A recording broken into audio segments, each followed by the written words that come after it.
A banda dels pubs, que és allò en què hom pensa primer quan sent la paraula Dublín, una de les coses que més destaca de la capital irlandesa són les portes, de tots els formats i de tots els colors, puix que passejant pels carrers de la ciutat, sobretot al Dublín georgià, es podria recrear fàcilment la paleta de Pantone sencera. Per què tants colors? Doncs hi ha diverses teories, tot i que no n'hi ha cap de concloent. La que diu que les estrictes normes arquitectòniques del període georgià, que va durar del 1714 fins al 1830, coincidint amb el regnat de 4 Jordis seguits, no permetia d'apartar-se de l'estil de l'època i tots els edificis havien de ser iguals, de maó vermell i finestres rectangulars amb marc de color blanc. Així doncs, el color de la porta era l'única manera de donar un toc personal a l'edifici. La teoria que diu que és una qüestió relacionada amb la innata rebel·lia dels irlandesos. En aquest sentit, sembla que quan va morir la reina Victòria, que molts consideren responsable de la mortaldat i de la migració massiva provocades per la Gran Fam, a mitjans segle XIX, les autoritats van emetre un decret obligant a pintar les portes de negre. Tanmateix, el gros dels dublinesos no només no va obeir, sinó que va fer tot el contrari, pintar les portes de colors cridaners. Finalment, la teoria que fa servir un dels estereotips més habituals a l'hora de definir els irlandesos, la beguda.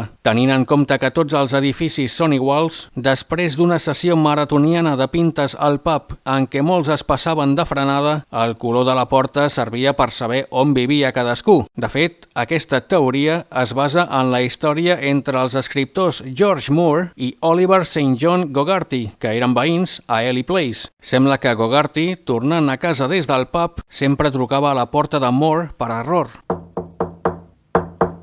Moore, cansat del toc-toc impertinent de Gogarty, va pintar la seva porta de verd, acció que va rebre la resposta immediata del seu veí, que va pintar la seva de vermell, i sembla que això va ser la guspira que va encendre una nova tendència que va expandir-se arreu de la ciutat. Seguint aquesta teoria alcohòlica, és difícil de trobar dues portes del mateix color una al costat de l'altra, però d'haver-n'hi n'hi ha. Fins i tot 3, probablement de gent abstèmia. D'altra banda, antigament Dublín era com Barcelona, és a dir, Can Fanga, i encara avui als laterals de l'entrada on pot veure un artefacte de ferro on la gent es llevava el fang de les sabates abans d'entrar a casa.